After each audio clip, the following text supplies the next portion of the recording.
हथियारबंद आतंकवादियों से सीमा पर हमारी सेना लड़ रही है, लेकिन अब मोबाइल और क्रिप्टो से भी साजिश रची जा रही है। घाटी में अलगाववाद की वापसी की कोशिशें अब लगातार तेज हो गई हैं और इस बार नगद नहीं, डिजिटल रास्ते से। हवाला नहीं, अब क्रिप्टो आतंक की फंडिंग का नया चेहरा सामने आ चुका है। सीमा पार से पैसा, वीपीएन यानी कि वर्चुअल प्राइवेट नेटवर्क के रास्ते और घाटी में जहर फैलाने की साजिशों का हाल ही में खुलासा हुआ है। जिस अलगाववाद को सुरक्षा बलों ने दबाया, उसे फिर जिंदा करने की डिजिटल चाल चली जा रही है। पिछले कुछ सालों में जम्मू कश्मीर में हालात में बड़ा बदलाव देखने को मिला है। अलगाववाद, पत्थरबाजी और खुले तौर पर भारत विरोधी गतिविधियों में काफी हद तक कमी आई है। सुरक्षा बलों की सख्त कार्रवाई, कानूनी कदमों और प्रशासनिक सुधारों के कारण घाटी में शांति धीरे धीरे लौटती दिख रही थी। लेकिन सुरक्षा एजेंसियों ने एक नई और खतरनाक साजिश का खुलासा हाल ही में किया है, जो ये बताती है कि अलगाववादी ताकतें पूरी तरह अभी खत्म नहीं हुई हैं, बल्कि उन्होंने अपने तरीके जरूर बदल लिए हैं। इस बार बंदूक या पारंपरिक हवाला नहीं, बल्कि क्रिप्टो करेंसी और डिजिटल नेटवर्क के जरिए घाटी में अशांति फैलाने की कोशिशें की जा रही हैं। इस पूरे मामले की जड़ विदेशी फंडिंग में छिपी है। पहले पाकिस्तान और अन्य देशों से पैसा पारंपरिक हवाला नेटवर्क के जरिए जम्मू कश्मीर पहुंचाया जाता था। इसमें एजेंट, कैश ट्रांसफर और सीमा पार संपर्क शामिल होते थे।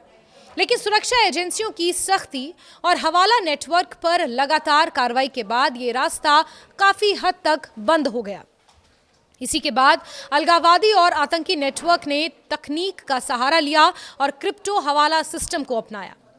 सुरक्षा एजेंसियों की जांच में सामने आया है कि अब विदेशी हैंडलर्स चीन, मलेशिया, म्यांमार और कंबोडिया जैसे देशों से घाटी में फंड भेज रहे हैं। इसके लिए वो स्थानीय लोगों को निजी क्रिप्टो वॉलेट बनाने के निर्देश देते हैं।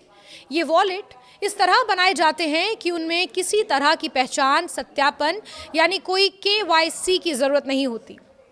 पहचान छुपाने के लिए वीपीएन यानी कि वर्चुअल प्राइवेट नेटवर्क का इस्तेमाल किया जाता है, जिससे ये पता लगाना मुश्किल हो जाता है कि ट्रांजैक्शन कहां से और किसने किया। जम्मू कश्मीर पुलिस और केंद्रीय एजेंसियों को तब शक हुआ जब घाटी में अचानक क्रिप्टो वॉलेट रजिस्ट्रेशन के मामले तेजी से बढ़ने लगे। जांच में यह भी सामने आया कि वीपीएन का इस्तेमाल सिर्फ सामान्य इंटरनेट प्राइवेसी के लिए नहीं, बल्कि कानून से बचने के लिए किया जा रहा था। इसी वजह से घाटी में वीपीएन के इस्तेमाल पर पहले ही रोक लगाई जा चुकी है, क्योंकि ये आतंकियों और अलगाववादियों के लिए पकड़े जाने से बचने का आसान जरिया बन चुका था। इस क्रिप्टो हवाला सिस्टम का तरीका बेहद चालाक और खतरनाक है। विदेशी हैंडलर सीधे स्थानीय व्यक्ति के प्राइवेट क्रिप्टो वॉलेट में डिजिटल करेंसी भेज देता है। इसमें किसी बैंक या रेगुलेटेड फाइनेंशियल संस्था की कोई भूमिका नहीं होती। जैसे ही पैसा वॉलेट में पहुंचता है, वो पूरी तरह लोकल कंट्रोल में आ जाता है। इसके बाद वॉलेट होल्डर दिल्ली, मुंबई जैसे बड़े शहरों में जाता है और वहां unregulated peer to peer trader से संपर्क करता है। तय रेट पर क्रिप्टो बेचकर वो पैसा कैश में बदल लेता है। इस प्रक्रिया का सबसे खतरनाक पहलू ये है कि विदेशी पैसा बिना किसी डिजिटल ट्रेल के नगद रूप में लोकल इकोनॉमी में शामिल हो जाता है। यही कैश फिर अलगाववादी गतिविधियों, राष्ट्र विरोधी प्रचार, युवाओं को भड़काने और आतंकी नेटवर्क को दोबारा सक्रिय करने में इस्तेमाल किया जाता है। अधिकारियों का कहना है कि इस पैसे का मकसद घाटी में उस माहौल को फिर से पैदा करना है, जिसे पुलिस और सुरक्षा एजेंसियों ने काफी हद तक खत्म कर दिया है। जांच में यह भी सामने आया है कि इस पूरे नेटवर्क की रीढ़ म्यूल अकाउंट्स है। म्यूल अकाउंट ऐसे बैंक या डिजिटल अकाउंट्स होते हैं जिन्हें असल में सिर्फ पैसा घुमाने के लिए इस्तेमाल किया जाता है। ये अकाउंट आम लोगों के नाम पर होते हैं, जिन्हें कमीशन का लालच देकर शामिल किया जाता है। उन्हें भरोसा दिलाया जाता है कि ये काम पूरी तरह सुरक्षित है और किसी तरह का खतरा नहीं है। कई मामलों में अकाउंट होल्डर अपने बैंक अकाउंट्स की पूरी जानकारी, यहां तक कि नेट बैंकिंग यूजर नेम और पासवर्ड भी स्कैमर्स को सौंप देते हैं। इस नेटवर्क को चलाने के लिए एक पूरा कमीशन सिस्टम बनाया गया है। हर ट्रांजैक्शन पर म्यूल अकाउंट होल्डर को 0.8 से 1.8% तक कमीशन दिया जाता है। इस तरह छोटे छोटे ट्रांजैक्शंस को कई लेयर में बांटकर सिस्टम को इतना जटिल बना दिया जाता है कि पैसा ट्रेस करना बेहद मुश्किल हो जाता है। यही वजह है कि सुरक्षा एजेंसियां इस खुलासे को बेहद गंभीर मान रही हैं। इस साजिश का सबसे चिंताजनक पहलू यह है कि इसका मकसद सिर्फ पैसा भेजना नहीं, बल्कि घाटी में अलगाववादी सोच को फिर से जिंदा करना है। अधिकारियों के मुताबिक इन फंड्स का इस्तेमाल भारत विरोधी बयानबाजी, सोशल मीडिया प्रोपेगेंडा और युवाओं को भड़काने के लिए किया जा रहा है।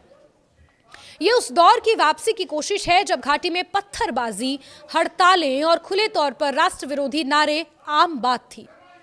इस खुलासे के बाद सुरक्षा एजेंसियां हाई अलर्ट पर हैं। जम्मू कश्मीर पुलिस, खुफिया एजेंसियों और केंद्रीय संस्थान मिलकर इस पूरे नेटवर्क की परतें खोलने में जुटे हैं। आम लोगों को भी सतर्क किया जा रहा है कि वो किसी के कहने पर अपने बैंक या डिजिटल अकाउंट्स का इस्तेमाल ना करने दें, क्योंकि ऐसा करना न सिर्फ गैर कानूनी है बल्कि देश की सुरक्षा के लिए भी खतरा है।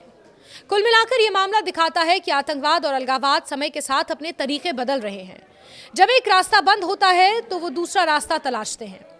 क्रिप्टो हवाला के जरिए घाटी में अशांति फैलाने की ये साजिश उसी बदलती रणनीति का एक उदाहरण है। हालांकि सुरक्षा एजेंसियों की सतर्कता और तकनीकी समझ के चलते इस खतरे को समय रहते पहचान लिया गया है।